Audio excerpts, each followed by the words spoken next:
یہ تو اللہ کا کرم ہے جس کو عزت ملتی ہے۔ خاور نعیم ہاشمی صاحب میرے لیے بہت آج بھی محترم ہیں۔ اس وقت بھی میں ان کی عزت کرتا تھا، تو ان کے ساتھ جو ایک یعنی کہ آپ سمجھے کہ وہ تو ایک وقتی بات تھی نا، ایک دوسرے کے مد مقابلہ آنا، لیکن ہمارا جو تعلق استوار ہوا ایک دوستی والا، وہ مزید گہرا آگے چل کے مزید گہرا ہوتا چلا گیا، اور آج بھی ہمارا وہ تعلق بالکل بھائیوں والا تعلق ہے ہمارا۔ ہم غمی خوشی میں شریک ہوتے ہیں، شادی بیاہ میں ہم ایک دوسرے کے شریک ہوتے ہیں، تو یہ جو تعلق ہے یہ آج تک ہم نبھا رہے ہیں۔ تو میں یہ بات کر رہا ہوں کہ اس وقت پھر وہ الیکشن ہو گیا، ایک باڈی بن گئی، عزیز مرزا صاحب تو انپوزڈ ہو گئے تھے صدر، تو یہ تنظیم ہو گئی۔ تو پریس کلب کی جو ہم نے اس وقت بنیاد رکھی پھر بلڈنگ کے لیے، وہ اس وقت اسٹاک ایکسچینج لاہور کے صدر تھے سید محسن رضا نقوی صاحب۔ ان کا مال روڈ یہ 88 شارع فاطمہ ایک گلی ہے، وہاں ان کا دفتر تھا اپنا، یعنی کہ ان کی اپنی جو ایک ان کی جو انڈسٹری تھی اس کا انہوں نے دفتر، اس کے سامنے بھی ان کی بلڈنگ تھی، تو وہاں ایک ہال خالی تھا۔ تو انہوں نے پھر میں ان کے پاس گیا اور میں نے یہ ان سے درخواست کی کہ یہ جو خالی پڑا ہوا ہے ہال، تو آپ ہمیں عنایت کر دیں تاکہ ہم اس کو پریس کلب کے لیے یوز کر سکیں۔ تو انہوں نے بخوشی وہ بات قبول کی، اور پھر ہم نے جو پریس کلب جو ہے وہ وہاں اس کی باقاعدہ جو ہے نا اس کی سرگرمی، اور ہم نے پھر کیا کیا کہ ہم نے باقاعدہ ایک تجزیہ پروگرام شروع کیا، جس میں ہم جتنے بھی اس وقت ایم آر ڈی کے سرکردہ لیڈران جو گرفتار ہونے سے بچے ہوئے تھے، ان کو ہم نے تجزیہ پروگرام میں مدعو کرنا شروع کیا۔ وہ اتنا ہٹ ہوا وہ پروگرام آپ کہ اس وقت وہ ٹاک آف دی ٹاؤن ہوتا تھا۔ اس وقت دو ہی یعنی کہ آپ سمجھے کہ دو ہی فورم تھے جمہوریت پرستوں کے لیے اور آئین اور جمہوریت کی بات کرنے والوں کے لیے، اپوزیشن کی جو سیاست ہے اس کے ساتھ وابستہ لوگوں کے لیے صرف دو فورم تھے۔ ایک لاہور ہائی کورٹ بار کا فورم تھا، اور اس وقت لکیلی سید افضل حیدر اسی سال جو ہے لاہور ہائی کورٹ بار کے صدر منتخب ہوئے، اور ادھر میں لاہور پریس کلب کا سیکرٹری منتخب ہوا۔ تو ایسے اتفاق ہوا کہ پھر جو ایم آر ڈی کا قائد صبح کو مدعو ہوتا لاہور ہائی کورٹ بار میں، وہ شام کو ہمارے لاہور پریس کلب کے تجزیہ پروگرام میں آ جاتا۔ اسی طرح کوئی لیڈر جو پہلے ہمارے لاہور پریس کلب کے تجزیہ پروگرام میں تشریف لاتا تو شام کو یا کسی مناسب وقت پہ لاہور ہائی کورٹ بار کے فورم پہ آ جاتا۔ تو یہ سلسلہ بہت ایک آپ سمجھے کہ ایک آواز جو اٹھنا شروع ہوئی بحالی جمہوریت کی، ضیاء الحق کی ڈکٹیٹرشپ کے دوران، اس میں یہ دو فورم جو ہے انہوں نے کلیدی کردار ادا کیا۔ تو بہرحال اللہ کا کرم ہوا کہ صحافتی کمیونٹی میں میری کچھ بھرم جو ہے وہ رہا بھی اور قائم بھی ہوا، اور یعنی کہ کمیونٹی میں میری جو ہے نا ایک مقبولیت، تو آپ کہہ لیں اس کو کہ وہ بھی جو ہے نا بہت تیزی سے فلورش ہوئی۔ تو اب جب اگلے سال کا الیکشن تھا تو میں نے خود ہی فیصلہ کیا کہ میں یہ کانٹیسٹ نہیں کروں گا، میں یہ روایت نہیں ڈالوں گا کہ ہر سال جو الیکشن کانٹیسٹ کیا جائے۔ دوستوں نے اصرار کیا، لیکن میں نے بھی اصرار کیا کہ نہیں، اس بار میں نے کانٹیسٹ نہیں کرنا۔ تو انہوں نے کہا کہ ٹھیک ہے، آپ پھر اپنا کوئی کینڈیڈیٹ دے دیں۔ تو پھر میں نے اس وقت پھر حسین نقی صاحب جو ہے نا، اس وقت بھی جو ہے نا عزیز مرزا صاحب کو ہی ریپیٹ کیا ہم نے، اگلے سال بھی ان اپوزڈ پریزیڈنٹ کے لیے ریپیٹ کیا عزیز مرزا صاحب کو۔ تو سیکرٹری کے لیے پھر میں نے نوائے وقت سے جواد نذیر صاحب کو جو ہے نا وہ پٹ کیا۔ تو اللہ کا کرم ہوا کہ وہ الیکشن بھی ہم نے کانٹیسٹ کیا۔ ان کے مد مقابل، جواد نذیر کے مد مقابل اس وقت عبدالرحمن صدیقی تھے، جو پہلے الیکشن میں میرے ساتھ ہی تھے۔ تو دوسرے الیکشن میں پھر وہ سیکرٹری کے لیے انہوں نے کانٹیسٹ کیا، لیکن وہ کامیاب نہ ہو سکے، چونکہ ہمارا ایک گروپ جو ہے وہ اتنی مضبوط فوٹنگ پہ تھا کہ اسے شکست دینا ناممکنات میں شامل ہو گیا تھا۔ بہرحال وہ الیکشن بھی ہم نے ون کر لیا، لیکن جواد نذیر صاحب جو وہ بہت اضطراری کیفیت کے تھے، انہوں نے اپنے طور پہ جو ہے نا وہ یعنی کہ وہ پرپوزے نکالنے شروع کیے اور کوئی اپنے منصوبے بنانا شروع کیے۔ تو انہوں نے پریس کلب کی جو ہے بلڈنگ، وہ سامان اٹھا کے وہ ایک کسی اور جگہ پر لے گئے، کرائے پر لے گئے، کسی وہ ریگل چوک کے پاس کہیں دے گئے۔ تو اس سے پھر تھوڑا سا جو ہے نا اس کا پریس کلب کا ایک جو تشخص بنا تھا وہ تھوڑا سا ڈیمیج بھی ہوا اس سے۔ بہرحال وہ ایک سال نبھایا، ہم نے نبھایا، ظاہر پینل تو ہمارا ہی تھا جس نے کامیابی حاصل کی تھی، تو اس کی کامیابیاں بھی ہماری ہی کامیابیاں تھیں۔ تو اس سے اگلے سال 1986 کا جو الیکشن تھا پھر دوستوں کا اصرار، وہ ایک تجربہ دیکھ کر لیا تھا انہوں نے، دوستوں نے بال اصرار پھر مجھے کینڈیڈیٹ بنا دیا. تو میں نہ کرتے بھی جو ہے نا مجھے کینڈیڈیٹ بننا پڑا.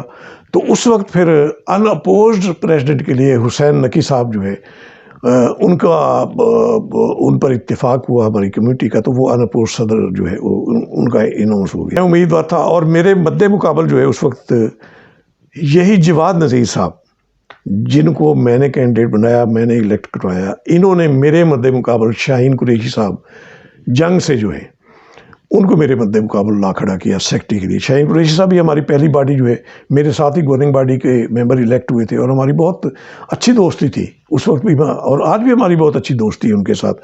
تو بہرحال الیکشن تو الیکشن ہوتا ہے، تو الیکشن کانٹیسٹ ہوا پھر، تو اللہ نے کرم نوازی کی اور یہ الیکشن بھی میں نے جیت لیا.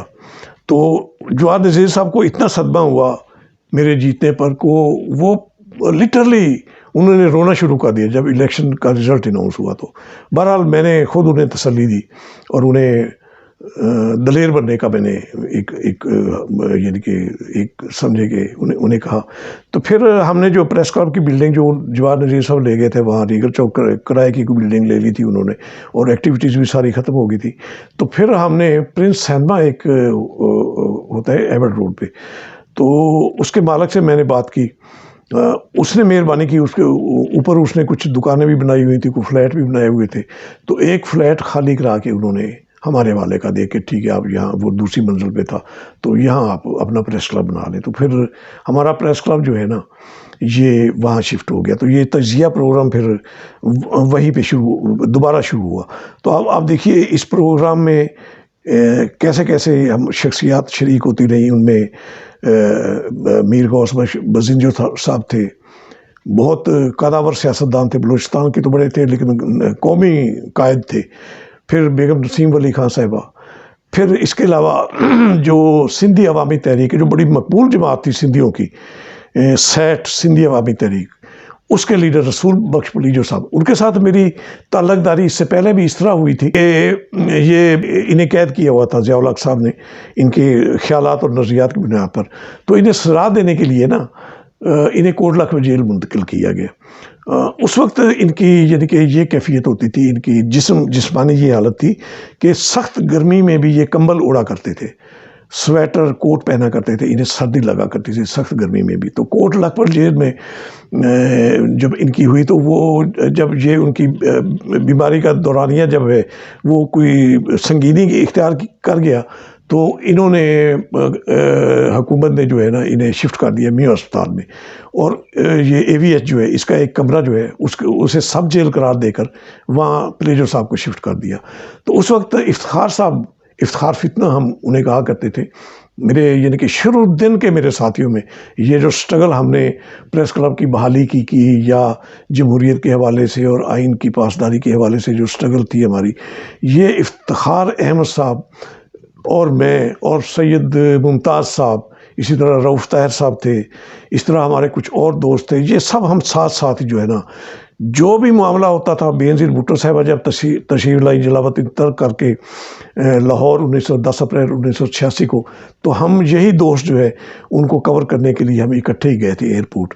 تو افتخار صاحب کے ذہن میں تجویز آئی کہ کیوں نہ ہم ان کے ایک عزیز بن کے، پلیجو صاحب کے عزیز بن کے میو اسپتال میں چلے جائیں اور ان سے ملاقات کر کے ان کا انٹرویو لے لیں. تو میں نے کہا اس سے اچھی کیا بات ہو سکتی ہے. تو بہرحال جی میں اور افتخار صاحب چلے گئے میو اسپتال. وہاں ایک وہ کانسٹیبل ایک بیٹھا ہوا تھا پہرے دار بن کے. تو ہم نے اپنا تعارف صحافی کے طور پر نہیں کرایا، ہم نے کہا کہ جی پلیجو صاحب کے ہم عزیز ہیں. تو انہوں نے ہم سے مشورے کے لیے بلایا ہے، تو آپ کائنڈلی ہمیں ان سے ملاقات کی اجازت دے. تو اس نے کہا کہ ٹھیک ہے جی آپ چلے جائیں. تو جب ہم اندر گئے تو بڑی خوشگوار حیرت کا اظہار پلیجو صاحب نے بھی کیا، اور پھر ہم نے جو انٹرویو کیا بڑے کمال کا انٹرویو تھا. اور اس وقت کسی کی قید میں ایسا انٹرویو یا میں نے یہ کیا تھا یا اس سے پہلے جنرل یحییٰ خان کا انٹرویو جب وہ ہاؤس اریسٹ تھے اس وقت میں نے، اور اس وقت وہ پیرالائز ہوئے تھے، تو اس وقت میں نے ان کا انٹرویو کیا تھا. یہ دو میرے پروفیشن میں جو دو بڑے کارنامے یہ تھے میرے. تو پلیجو صاحب کا انٹرویو کیا تو اگلے دن جناب نوائے وقت میں باکس آئٹم فرسٹ پیج پہ بڑے اہتمام کے ساتھ شائع ہوا. تو حکومت کے سرکل میں تو ایسے سمجھے کہ تھل ہی مچ گئی کہ یہ ہو کیا گیا، یہ قیدی آدمی اور ان کی رسائی کیسے ہو گئی۔ تو اب وہ پریجر صاحب کو انہوں نے مزید سزا دینے کے لیے پھر ان کو شفٹ کر دیا کراچی میں، لاہور سے کراچی میں۔ تو جب وہاں شفٹ ہوئے تو انہوں نے تو ان کے لیے تو ایک بلیسنگ ان ڈسگائز تھا یہ، کہ وہ تو چاہتے تھے کہ یہاں سے وہ ادھر چلے جائے، اپنے آبائی علاقے میں چلے جائے۔ تو وہاں سے پھر جب انہیں رہائی ملی تو انہوں نے بطور خاص فون کر کے میرا شکریہ ادا کیا کہ آپ کی وجہ سے یہ سارا معاملہ طے ہوا تھا۔ تو پھر جناب جب ہم نے تجزیہ پروگرام کا آغاز کیا تو پھر پریجر صاحب کو بطور خاص میں نے دعوت دی اس میں شمولیت کے لیے، تو وہ بطور خاص تشریف لائے کراچی سے۔ اور اس وقت سسی پلیجو وہ ان کی بھتیجی ہے، وہ ان کو اپنی بیٹی ہی کہا کرتے تھے، وہ کوئی 8-9 سال کی تھی اس وقت، تو وہ بھی ان کے ساتھ ہی آئی تھی۔ بعد میں تو ظاہر ہے پیپل پارٹی میں وہ شامل ہوئیں اور MNA اور منسٹر بھی بنی وہ۔ تو بہرحال وہ بڑا ایک تجزیہ پروگرام کلاس کا ہوا۔ اسی طرح دوسری قیادتوں کے ساتھ بھی ہمارے تجزیہ پروگرام ہوتے رہے اور ان کی جو ہے نا دھوم مچی رہی۔ تو یہ ہمارا ایک پریس کلب کا جو احیاء کا جو صفحہ تھا اس طرح رہا۔ تو پھر ایسے ہوا کہ ہمارے پاس فنڈ تو ہوتے نہیں تھے، کوئی سرکاری فنڈنگ تو ہمارے پاس نہیں ہوتی تھی۔ ایک کینٹین ہم چلاتے تھے، وہ بھی ظاہر ہے اپنے ہی یعنی کہ وہ سیلف ہیلپ والی بات ہے اس کے تحت چلا کرتی تھی۔ تو اس میں بھی اکثر ادھار چلتا تھا، جو معیشت کے جو دوست فارغ تھے ملازمتوں سے تو اکثر ان میں سے وہ جو ہے ادھار پر وہ کینٹین، تو وہ ہم بالکل آپ سمجھے کہ ہم دیوالیہ ہو گئے۔ تو حسین نقی صاحب نے ہاتھ کھڑے کر دیے کہ جی ہم تو اس کو نہیں چلا سکتے اس پریس کلب کو۔ تو میں نے بہرحال یہ ساری باتیں ہمارے مینٹس میں موجود ہیں، اگر کوئی صاحب دیکھنا چاہے تو یہ ساری باتیں ریکارڈ پر آج بھی موجود ہوں گی۔ تو بہرحال میں نے نقی صاحب سے ریکویسٹ کی کہ نہیں آپ اس طرح جو ہے نا ایک مایوسی کا شکار نہ ہوں، ہم انشاءاللہ کوئی کوشش کرتے ہیں۔ تو اس وقت پھر افتخار صاحب، میں، رؤف طاہر اور سید ممتاز شاہ جو ہماری ایک جوڑی بن گئی تھی، تو ہمارے ایک دوست تھے شیخ روحیل اصغر، یہ شیخ اصغر کے بیٹے، یہ ان کی ایک بسکٹ فیکٹری تھی شالیمار میں، تو ہم ان کے پاس چلے گئے، دوستی تھی ہماری ان کے ساتھ۔ شیخ اصغر صاحب جو یہ شیخ چوہدری ظہور الہی کے بڑے قریبی ساتھیوں میں ان کا شمار ہوتا تھا۔ تو بہرحال ان کے پاس گیا اور انہیں بتایا کہ یہ حالات ہیں ہمارے، ہم تو کلب کے جو ملازم چار ہمارے ملازم تھے، ایک سیکرٹری تھا، مینیجر تھا، اور 2-3 وہ ہم نے کینٹین کے لیے رکھے ہوئے تھے۔ تو ہم نے انہیں بتایا کہ یہ صورتحال ہے۔ تو انہوں نے ہم سے پوچھا کہ کتنے میں چل سکتا ہے کام۔ انہوں نے پھر پیشکش کی کہ میں 2 ماہ کے لیے آپ کا کر سکتا ہوں، کہ 2 ماہ آپ چلائیں۔ تو بہرحال ہم نے جو بتایا انہوں نے بڑی خوشی سے ہمیں دے دیا، اور ہم نے حسین نقی صاحب کو نویس سنائی کہ نہیں اب اس کو ہم بند نہیں ہونے دیں گے، یہ چلے گا انشاءاللہ۔ تو وہ چلتا رہا۔ ظاہر ہے 2 ماہ بعد پھر کرائسس شروع ہو گئے، لیکن مین وائل رشید صدیقی کا جو پریس کلب تھا وہ ڈیڈ پڑا ہوا تھا۔ اس وقت اس کے صدر تھے ظفیر ندوی صاحب تھے، اور آپ کو میں بتاؤں یہ ظفیر ندوی صاحب، یہ ماشاءاللہ کی باقیات جن کو ہم کہا کرتے تھے، یہ اور چودھری غلام حسین، یہ ان کا ایک ایکا ہوا تھا، انہوں نے وہ ایک تسلط جمایا ہوا تھا یہ ایک پریس کلب پر۔ اس وقت انہوں نے ایک ہاؤسنگ سوسائٹی بھی، وہ سیٹھ عابد کی ایک زمین تھی، تو انہوں نے ایک دکھاوے کے طور پر انہوں نے ہماری کمیونٹی کو کہا کہ ہم یہاں جو ہے نا یہ ہم پریس کلب کے پلیٹ فارم پر جو ہے نا یہ ہم ہاؤسنگ سوسائٹی ہم بنا رہے ہیں۔ تو اس وقت انہوں نے 10-10 ہزار روپے اکٹھے کیے، میں بھی ان ایفیکٹیوز میں شامل ہوں، میں نے بھی جمع کروائے تھے۔ تو ہوا کیا، وہ سارے کھایا پیا ہضم ہو گئے، کہیں کوئی ایلوکیٹ تک نہیں ہوئی تھی اراضی پریس کلب کے لیے، صرف چکمہ تھا۔ تو ایسے معاملات بھی ہم نے دیکھے ہیں، ہماری کمیونٹی نے ایسے معاملات بھی بھگتے ہوئے ہیں۔ تو بہرحال وہ جب ایسے ہوا کہ حسین نقی صاحب پھر مایوسی کا اظہار کرنے لگے، تو مین وائل رشید صدیقی گروپ کی طرف سے خود ہمیں پیشکش آ گئی کہ کیوں نہ ہم مرجر کر لیں آپس میں۔ ان کی مجبوری تھی کہ ان سے بھی نہیں چل پا رہا تھا، ایکٹیویٹی کوئی تھی نہیں، ایک لانڈ ملامت جو ہے وہ الگ سے ان کے پلے پڑی ہوئی تھی۔ تو میں نے پھر یہ معاملہ اپنی گورننگ باڈی میں رکھا، حسین نقی صاحب بھی مان گئے اس پر کہ چلے ٹھیک ہے جی، اگر وہ کرتے ہیں یعنی یونیفیکیشن کی طرف آ رہے ہیں تو ٹھیک ہے، 100 بسم اللہ، تو ٹھیک ہے ہم بھی مان گئے۔ تو پھر اس طرح جناب پھر مرجر ہوا اس پریس کلب کا، رشید صدیقی کے پریس کلب کا اور ہمارے پریس کلب کا، مرجر اس طرح ہوا کہ ہم پھر شفٹ ہو گئے دیال سنگھ مینشن والی جگہ پہ، اور ایک 2 رکنی پریس کلب کا وجود ختم ہو گیا۔ 2 رکنی کمیٹی اگلے انتخابات کے لیے بنی، جس میں ادھر سے ظفیر ندوی صاحب اور ادھر سے میں، یہ 2 رکنی کمیٹی تھی۔ ہم نے پھر ایک مشترکہ لسٹ بنائی پریس کلب کی، ہم دونوں نے، اور وہ مشترکہ لسٹ کوئی 450 اس میں جرنلسٹ جو ہے نا وہ مشترکہ لسٹ میں، اور اس لسٹ کی بنیاد پر الیکشن ہونا تھے۔ لیکن جب یہ معاملہ ہو گیا تو پھر وہ ان کے ذہن میں فطور پیدا ہو گیا رشید کی گروپ والوں میں، انہوں نے پھر جو مزاحمت شروع کر دی اور ہمیں بے دخل کرنے کی کوشش کی۔ پھر وہ لے گئے کیس، عدالت میں لے گئے کیس۔ ہم جناب اس وقت یہ ظفیر ندوی صدر تھے، تو انہوں نے جو ہے نا کیس دائر کر دیا۔ یہ پریس کلب کے الیکٹ جو ہم نے اناؤنس کیا ہوا تھا، تو اس کے خلاف سٹے لے لیا انہوں نے وہاں سول کورٹ سے۔ ظاہر سول عدالتیں اس وقت آپ کو پتہ ہے مارشل لا کا دور تھا، تو وہ تو سارے ان کے تابع ہوا کرتی تھی، وہ سٹے دے دیا انہوں نے۔ بہرحال ہماری یہ فائٹ جو ہے، یہ سلسلہ پھر لیگل فائٹ کا سلسلہ شروع ہوا۔ تو ہاں، وہ محمود جعفری صاحب تھے جو میں بات کر رہا ہوں، وہ ہمارے کولیگ تھے، سلمان جعفری اس کے والد تھے۔ تو یہ ان کے رشید صدیقی گروپ کے کرتا دھرتا ان میں شامل تھے۔ تو یہ مین تھے وہ بندے جنہوں نے یہ کیس دائر کیا تھا سول کورٹ میں۔ بہرحال یہ آپ اندازہ لگائیے کہ 2.5-3 سال تک یہ کیس ہم فائٹ کرتے رہے، چلتا رہا کیس۔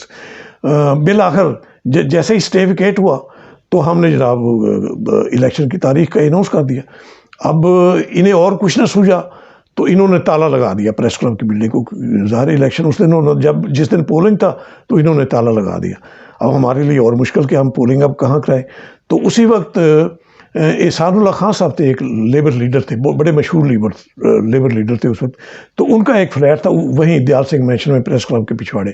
تو انہوں نے آفر کی کہ ٹھیک ہے، انہوں نے بند کر دیا تو یہ میرا حاضر ہے، یہاں پولنگ بوتھ بنائے، آپ تو الیکشن کر لیں۔ تو اس طرح جناب یہ ٹیم تھی ہماری۔ وقار امبالوی صاحب چیئرمین تھے ہماری اس الیکشن کی، جو الیکشن کمیٹی تھی اس کے چیئرمین تھے۔ احمد بشیر صاحب تھے، زم صاحب تھے، سید امجد حسین صاحب تھے، یہ بڑے بڑے نون جرنلسٹ، یہ اس کمیٹی میں شامل تھے۔ تو الیکشن ہوا، تو اس میں یہ جو ہمارا پہلا الیکشن ہوا تھا، جو میں نے آپ کو جس کی پہلے ڈیٹیل بتا دی، تو وہ الیکشن نہیں، یہ جب مرجر ہو گیا تھا نا، تو اس وقت پھر اس میں بھی پھر ایسا ہوا کہ اس دوران پھر ایسا ہوا کہ ہم ایک نیا گروپ وجود میں آ گیا، رشید صدیقی گروپ تو انفیکٹو ہو گیا تھا۔ تو اس وقت پھر برنا گروپ کے اور رشید صدیقی گروپ کے کچھ سنجیدہ ساتھیوں نے جو یہ فیل کر رہے تھے کہ یہ دستور کی وائلیشن ہو رہی، اس وقت بھی ایک جمود طاری تھا نا، برنا گروپ کے بھی الیکشن نہیں ہو رہے تھے، تو ان دوستوں نے پھر مل کے دستور گروپ بنا لیا۔ یہ 87 میں دستور گروپ بنا تھا، تو میں اس کے بانی ممبران میں شامل تھا۔ تو بہرحال وہ گروپ بنا، تو پھر یہ جو پولرائزیشن ہے پھر وہ در آئی، پریس کلب کے الیکشن میں بھی در آئی۔ تو ہم نے پھر یہ جو پریس کلب، مشترکہ پریس کلب جو بنا تھا، تو اس کا جو پہلا الیکشن ہوا پھر اس وقت بھی ظاہر ہے، اب میرا اس حد تک یہ معاملہ تھا کہ برنا گروپ والے مجھ سے عملاً جو ہے نا وہ خوف کھاتے تھے کہ یہ کانٹیسٹ کرے گا تو یہ جیت جائے گا الیکشن۔ تو انہوں نے مجھے آفر کی کہ اس بار ہم ایسے کرتے ہیں کہ ایک اتفاق رائے سے ہم پریس کلب کی باڈی جو وہ تشکیل دیتے تھے متفقہ طور پر ان اپوز، اس میں چوری خادم حسین صاحب کا انہوں نے سجیسٹ کیا کہ یہ صدر ہو جائے اور آپ جو ہے سیکرٹری ہو جائے۔ تو میں نے بہرحال وہ اس لیے انکار کیا کہ ہم نے چونکہ ایک گروپ بنا لیا ہوا تھا، تو یہ میرے لیے آپ سمجھے کہ عزت کا بھی معاملہ تھا ہمارے گروپ کی، کہ میں کیسے اس کو ڈیویٹ کیسے کروں اور بیٹرے کیوں کروں۔ تو ہم نے کہا نہیں جی، ہم نے تو اسی اپنے گروپ کے پلیٹ فارم سے الیکشن لڑنا ہے۔ بہرحال وہ پولرائزیشن اتنی زیادہ تھی، تو اس وقت ہمارے بدِ مقابل برنا گروپ کے جو پہلا الیکشن تھا یہ کمبائنڈ پریس کلب کا، تو اس میں ناصر نقوی صاحب کا پینل سامنے آیا۔ پھر سیکرٹری کے لیے میرے مقابلے میں فیاض چوری صاحب تھے اے پی پی کے، جو پہلے پریس کلب میں وہ میری گورننگ باڈی میں وہ الیکٹ ہوئے تھے۔ تو بہرحال مقابلہ ہوا، کانٹیسٹ ہوا بہت، لیکن جو اتنی محاذرائی کی کیفیت، یعنی اتنی ایک نظریاتی معاملے میں اس حد تک فاصلے بڑھ گئے تھے کہ وہ ناصر نقوی کا گروپ جو ہے وہ پورے کا پورا پینل ہمارے مقابلے میں وہ جیت گیا۔ تو بہرحال وہ ایک معاملہ تھا، ہم نے خوش دلی سے وہ یعنی اپنی شکست جو ہے وہ تسلیم کی. تو اس وقت جو ہمارا پینل تھا اس وقت رؤف طاہر صاحب صدر کے کینڈیڈیٹ تھے اور میں سیکرٹری کا کینڈیڈیٹ تھا. تو بہرحال ہم لوز کر گئے تھے. تو یہ سلسلہ جو ہے پھر یہ ایک ہی پریس کلب جو ہے جو آج آپ کو نظر آتا ہے یا شملہ پہاڑی میں، یہ اس کی بنیاد ہم نے وہ مشترکہ جو لسٹ بنی تھی پریس کلب کی، یہ اس کی بنیاد پر یہ ایک پریس کلب جو آج آپ کو نظر آ رہا ہے یہ وجود میں آیا تھا اس وقت. تو اس کے بعد ظاہر ہے ہم اس کا ایک پریس کلب ہے. تو ہم نے ہمیشہ جو ہے نا جو پریس کلب کے جو الیکشن کانٹیسٹ کیے وہ ہم نے دستور گروپ کا اپنا پینل آ کے، اگرچہ ہمیں اس کے بعد کسی الیکشن میں کامیابی حاصل نہیں ہو پائی، لیکن وہ ایسا ہوتا رہا کہ پھر ہم جو اتحاد کر لیا کرتے تھے، جو اس وقت جو پینل بنا کرتے تھے، جو مشہور ایک جرنلسٹ پینل تھا اور ایک اس کے مد مقابل دوسرا پینل تھا. تو اس میں سے پھر ہم جہاں جس پینل والے سہولت محسوس کرتے تھے ہمارے ساتھ بات کر کے، تو ہم ایک الائنس کر لیا کرتے تھے. تو اس الائن میں پھر ہم الیکشن جیتتے رہے، پھر پریس کلب کے الیکشن میں کامیابی حاصل کرتے رہے. تو یہ ایک داستان ہے، پوری ایک تاریخ ہے پریس کلب کی تقسیم ہونے کی، پہلے ایک پریس کلب کی، پھر تقسیم ہونے کی، پھر دوبارہ جو ریوائیو ہونے کی.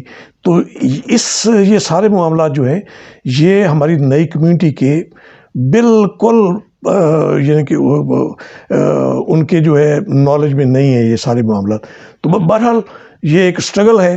اس سٹرگل میں ہم نے جتنا کنٹریبیوٹ کیا وہ بھی کمیونٹی کے سامنے ہے. تو اس میں